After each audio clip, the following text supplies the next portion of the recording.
Martin Bonnemer a construit sa collection autour du concept de littérature mondiale, en assemblant les textes qui avaient marqué l'histoire de l'humanité depuis ses origines dans un ensemble de traductions innombrables. Venez découvrir et arpenter ces routes de la traduction à Genève, ville internationale et polyglotte s'il en est, pour retrouver ces grands textes de l'histoire de l'humanité à travers leur langue.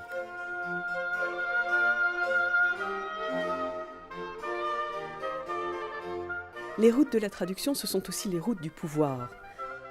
Notre culture s'est formée à travers la manière dont les sciences se sont transmises de langue en langue et se sont accrues, enrichies de cette manière-là. On est passé du grec au latin, du latin à l'arabe, de l'arabe via le latin à nouveau à nos langues vernaculaires, et c'est ainsi que se sont constituées aussi bien les mathématiques que la philosophie.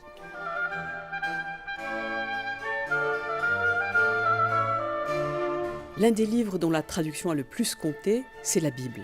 Traduire la parole de Dieu. Eh bien, la langue dans laquelle on le traduit, voilà qu'elle devient noble.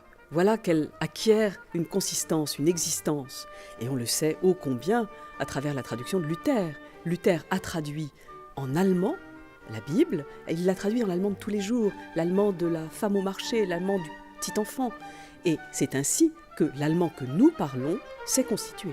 Nietzsche disait « Le plus beau livre allemand que j'ai jamais lu, c'est la Bible ».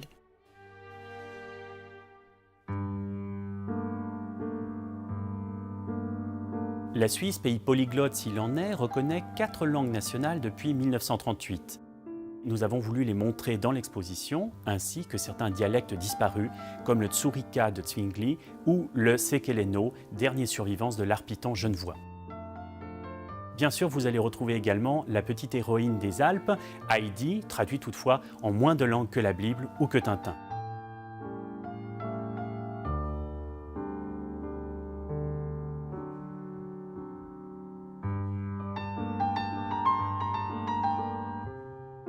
La traduction, c'est savoir faire avec les différences et savoir comprendre ce que dit l'autre, savoir comprendre ce qu'on ne comprend pas. Et ça, c'est très important, de comprendre où ça bloque. Eh bien, la traduction, c'est cela, passer entre les langues et entre les personnes, entre les cultures.